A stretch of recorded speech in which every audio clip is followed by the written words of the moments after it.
बिस्मिल्लाहिर्रहमानिर्रहीम। शुरू अल्लाह के नाम से जो बड़ा मेहरबान और नहायत रहीम है। अल्लाहुम्मा यस्सिरनी लिल युस्रा व जन्निबनिल उसरा। ऐ अल्लाह मुझे आसानी मुहैया कर और मुझसे तंगी दूर रख। रिस्पेक्टेड टीचर्स, अस्सलामु अलैकुम। उम्मीद करती हूँ आप सब खैरियत से होंगे। Jack Ma, the richest person of China.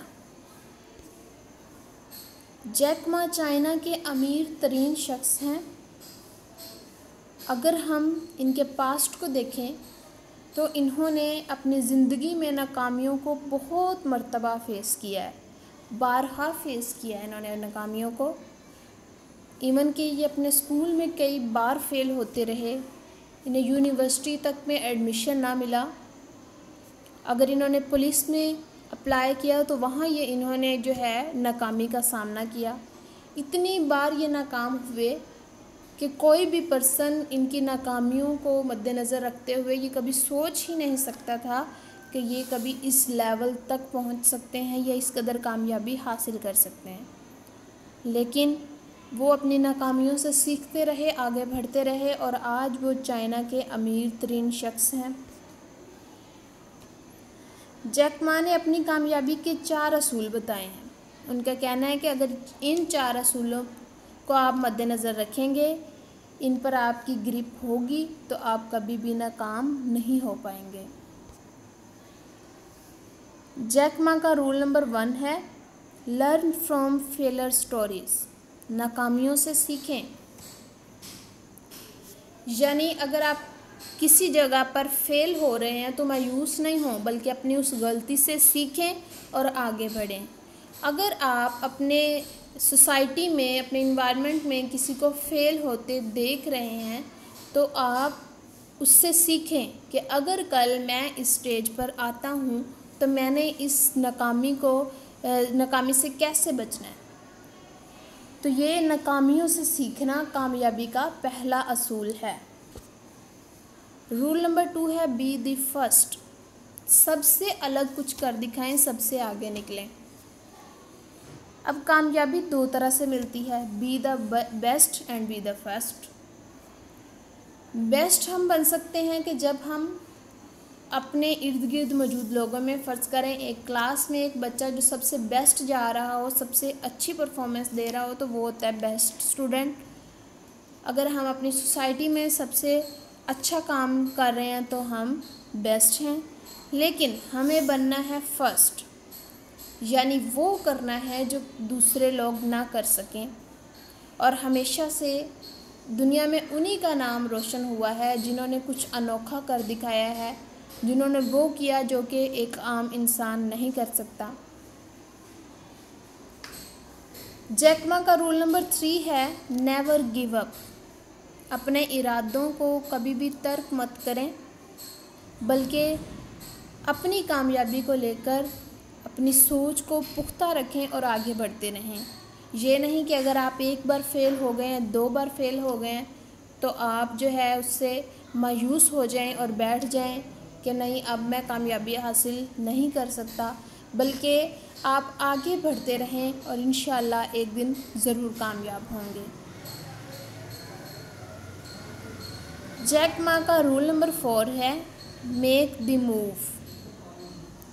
आगे बढ़ें। यानी कुछ लोग होते हैं जो बहुत अच्छी सोच रखते हैं, अच्छी बातें करते हैं, लेकिन अपनी मंजिल की तरफ बढ़ते नहीं हैं। तो बड़ी बड़ी बातें तो कोई भी कर सकता है, अच्छी बातें तो कोई भी कर सकता है, लेकिन बातों के साथ साथ अपनी अच्छी सोच को रखने के साथ साथ मंजिल की तरफ बढ़ें, कामयाबी की तरफ बढ़ें। जो लोग आगे बढ़ते हैं यकीनन वही लोग कामयाबी पाते हैं। तो ये 4 असूल हैं जिन पर अमल करने से कामयाबी हासिल की जा सकती है। और हमारे स्टूडेंट्स के अंदर ये पैदा करना, ये सोच, इन असूलों से उन्हें आगाह करना, ये एक टीचर की ज़िम्मेदारी है कि हम उन्हें बताएं कि उन्होंने कैसे फेलर्स को फेस करना है, कैसे आगे बढ़ना है उन्होंने, मायूस नहीं होना। तो ये सब एक टीचर का काम है। Teacher is short form of talent, education, attitude, character, harmony, efficient, relation. A good teacher is like a candle. It consumes itself to light the way for others. यानी एक अच्छा उस्ताद हमेशा उस मोमबत्ती की तरह होता है जो दूसरों को रोशनी देने के लिए खुद पिघलती रहती है। तो अच्छे टीचर को उस कैंडल की तरह बनना है कि दूसरों को तो रोशनी दें, अपनी परवाह नहीं करें कि वो उनका कोई नुकसान हो रहा है या नहीं हो रहा। Classroom management. क्लासरूम मैनेजमेंट का स्कूल मैनेजमेंट में एक अहम किरदार है। अगर हमारी क्लास अच्छे से मैनेज होगी, हमारी क्लासरूम मैनेजमेंट बेस्ट होगी, तो फिर ही हमारा स्कूल भी है वो बेस्ट होगा। What is classroom management? Classroom management वसाइल, शागिर्दों और मददगारों को मुनज़्ज़म करने के तरीके हैं ताकि सीखने और सिखाने का अमल मौसर और महफूज तरीके से हो। Why is classroom management important? Classroom management आखिर क्यों अहम है?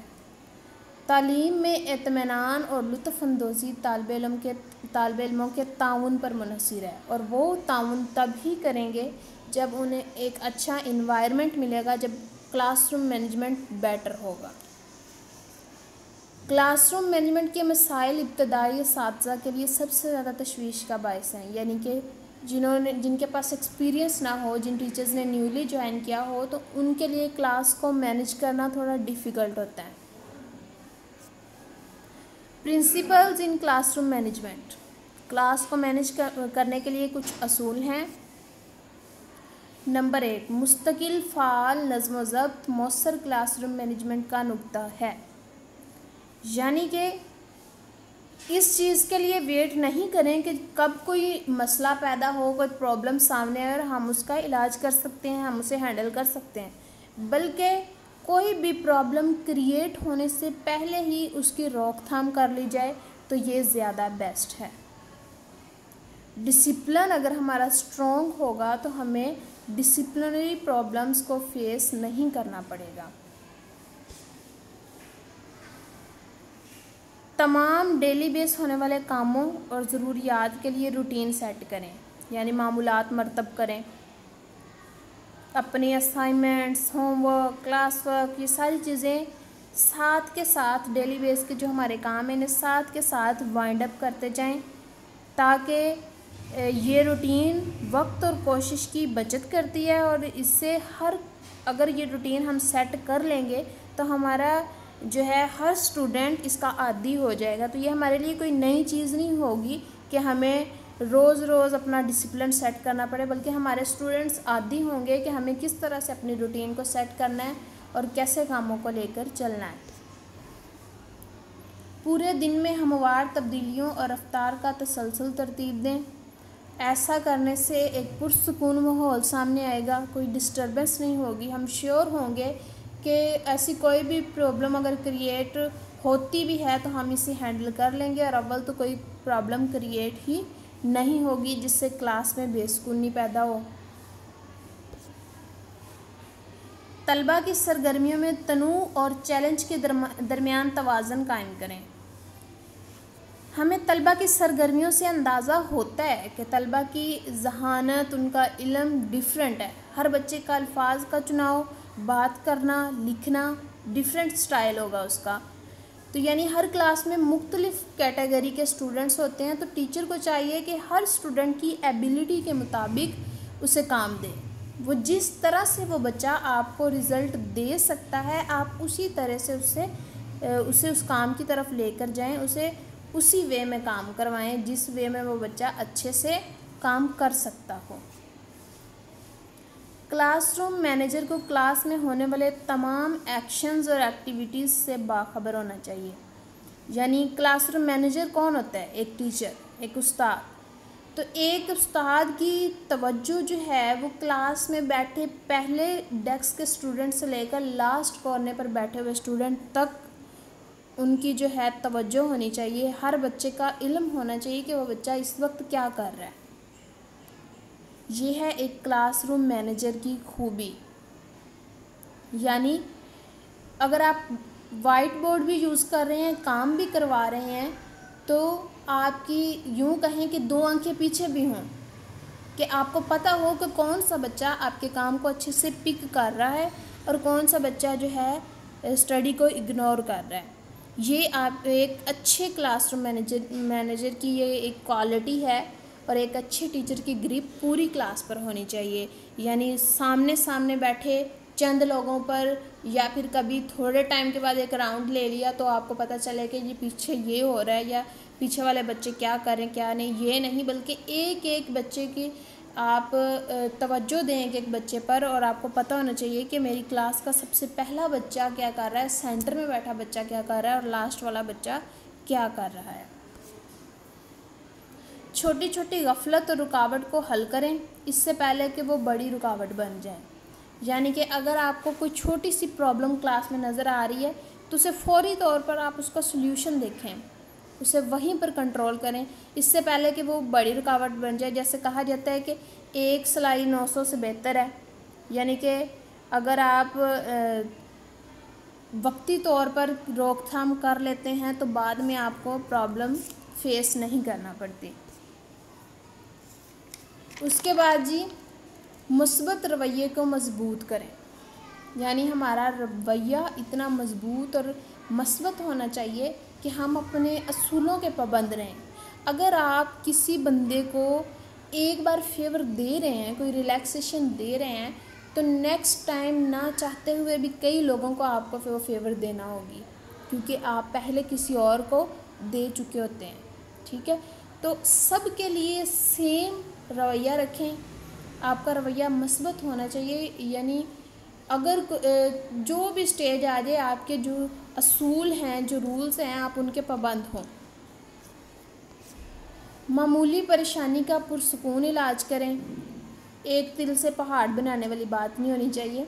यानी अगर कोई छोटी सी किसी स्टूडेंट से मिस्टेक हो जाती है, क्लास में कोई छोटी सी प्रॉब्लम है, तो उसे आप खुद ही सॉल्व करें बजाय इसके कि आप प्रिंसिपल तक लेकर जाएं या फिर उस बात को फैलाएं अपने स्कूल में, बल्कि आपको चाहिए कि क्लास में ही उस चीज़ को अच्छे से हैंडल कर लें।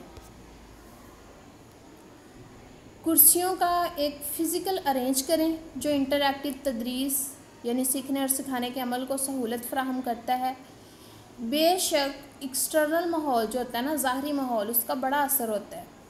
ठीक है, बच्चों की सीटिंग ज़रूरी नहीं है कि आपने देखना है कि फ़लाँ क्लास में या मेरे इर्द गिर्द की क्लासेस में कैसी सीटिंग है, मुझे भी वैसी ही सीटिंग करनी है, दूसरों को आप चीट कर रहे हो।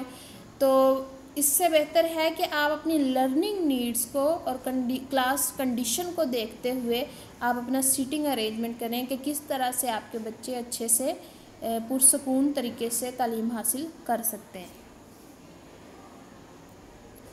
हर तदरीसी लम्हे का अच्छा इस्तेमाल करें। तदरीसी वक्त को ज़्यादा से ज़्यादा बनाने के लिए आप डिसिप्लिन का वक्त कम से कम करें। अब इसका मतलब ये नहीं है कि आप जो है डिसिप्लिन को सिखाएं ही ना, नहीं, अपने डिसिप्लिन को अपने स्टूडेंट्स की रूटीन में इस तरह से सेट कर दें कि आपको रोज़ रोज़ ये डिसिप्लिन के बारे में लेक्चर्स ना देने पड़े, आपको ये सिखाना ना पड़े कि किस तरह से उन्होंने डिसिप्लिन शो करना। यानी कि अच्छा डिसिप्लिन बच्चे की आदत में शामिल हो जाए, आपको रोज़ रोज़ नहीं सिखाना पड़े। क्लासरूम मैनेजमेंट टेक्निक्स, कुछ टेक्निक्स हैं जिनकी बेस पर क्लासरूम को अच्छे से मैनेज किया जा सकता है। मैनेजमेंट ऑफ टाइम, टाइम को कैसे मैनेज करना है। बेशक कामयाबी में टाइम मैनेजमेंट का अहम किरदार है। जब तक टाइम मैनेज नहीं किया जाएगा तब तक हम काम को अच्छे से नहीं कर पाएंगे। मसलन अगर हमारा टाइम टेबल ही सेट नहीं है कि हमने कितना वक्त किस सब्जेक्ट को देना है और आप एक बुक को पकड़ते हैं और 2-2 घंटे उसे ही पढ़ाते रहते हैं, तो आपकी बाकी की जो 4-5 बुक्स हैं उनका हर्ज हो रहा है। तो ये आपकी अच्छी टाइम मैनेजमेंट नहीं है, बल्कि आपको पता होना चाहिए कि किस सब्जेक्ट के लिए मुझे कितना वक्त चाहिए।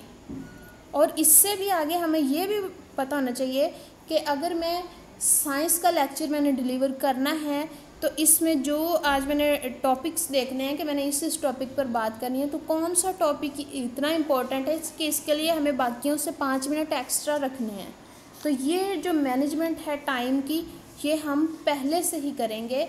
हमें पता होगा कि हमने किस तरह से अपने टाइम को लेकर चलना है, किस सब्जेक्ट को कितना टाइम देना है, किस टॉपिक को कितना टाइम देना है, तो तभी हम टाइम को अच्छे से मैनेज कर सकते हैं और क्लासरूम मैनेजमेंट जो है हमारा वो बेस्ट हो सकता है।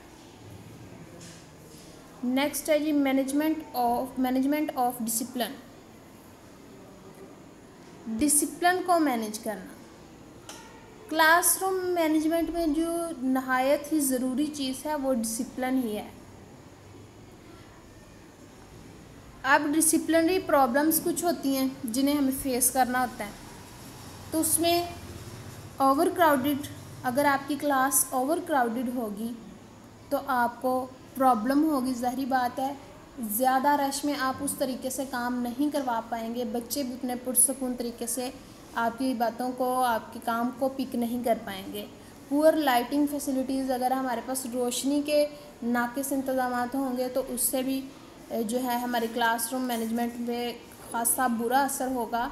उसके बाद पुअर फर्नीचर पोजीशन, यानी अगर आपका जो फर्नीचर है उसकी सेटिंग या उसकी हालत ठीक नहीं होगी तो उसका भी एक बैड इम्पैक्ट है। उसके बाद सीटिंग अरेंजमेंट्स, यानी कि अगर बच्चों को बिठाना किस तरह से हमने, अगर हमारी सीटिंग अरेंजमेंट्स ही नहीं सही कि हमारा जो सबसे ज़्यादा लंबी हाइट का बच्चा वो फ्रंट पे आके बैठ गया और पीछे वालों को डिस्टर्बेंस हो रही है, तो ये भी हमारे डिसिप्लिन के प्रॉब्लम्स में से एक है। उसके बाद नॉइसी एनवायरनमेंट, अगर इर्द गिर्द शोर होगा तो आप अपने काम को अच्छे से नहीं करवा पाएंगे। टीचर्स पुअर मैनेजमेंट स्किल,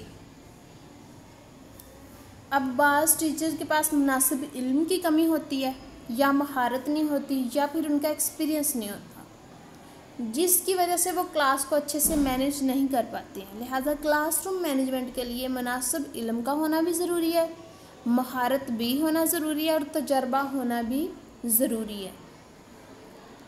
अब स्टूडेंट वैरिड बैकग्राउंड, यानी कि टीचर को पता होना चाहिए कि उसका स्टूडेंट फ़लाँ फैमिली से है, मैंने इसके साथ कैसे डील करना है, इसका बिहेवियर क्या है, इसे मैंने कैसे क्लास के साथ लेके चलना है।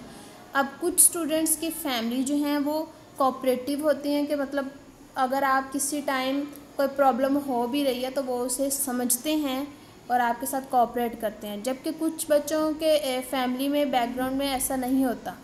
तो हमें हर बच्चे का पता होना चाहिए कि मैंने किस बच्चे के साथ किस तरह का बिहेवियर शो करना है या फिर कैसे उसे लेके चलना है क्लास में। ये एक अच्छे टीचर की निशानी है कि उसे हर स्टूडेंट के बारे में, हर स्टूडेंट का बैकग्राउंड पता होता है। मैनेजमेंट ऑफ फिज़िकल इन्वायरमेंट, यानी कि फ़िज़िकल इन्वायरमेंट हमारा अच्छा होगा तो हमारी क्लास जो है उसमें अच्छा डिसिप्लिन शो होगा, उसमें हम अच्छे से पुरसकून तरीके से काम करवा पाएंगे।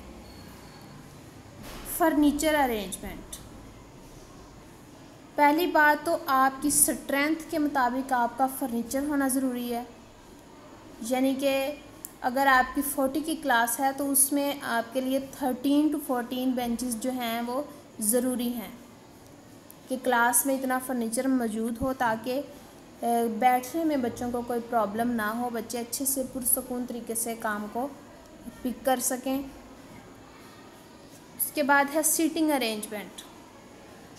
सीटिंग अरेंजमेंट का भी एक अहम किरदार है फ़िज़िकल इन्वायरमेंट के मैनेजमेंट में।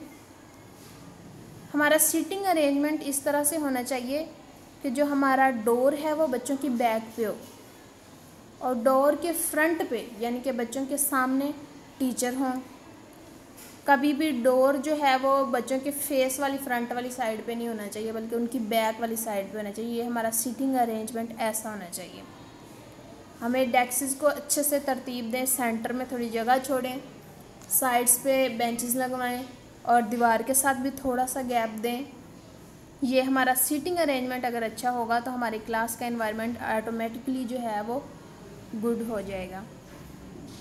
अब छोटे बच्चों के लिए कुछ इस तरह से भी हम सीटिंग अरेंज कर सकते हैं कि हम दोनों दीवारों की साइड पे जो है उनके डेस्क्स या चेयर्स, मोस्टली जो पीजी के बच्चे होते हैं उनके लिए चेयर्स का भी अरेंज होता है, या डेस्क्स हैं तो वो दीवारों के साथ लगा दिए जाएँ और दरमियान में सारी जगह खाली कर दी जाए और इनके जो फेसेस हैं वो एक दूसरे की तरफ करवा दिए जाएँ, यानी कि वो वाइट बोर्ड की तरफ देखने की बजाय उनके फेसेस जो हैं वो सेंटर की तरफ दोनों का रुख हो।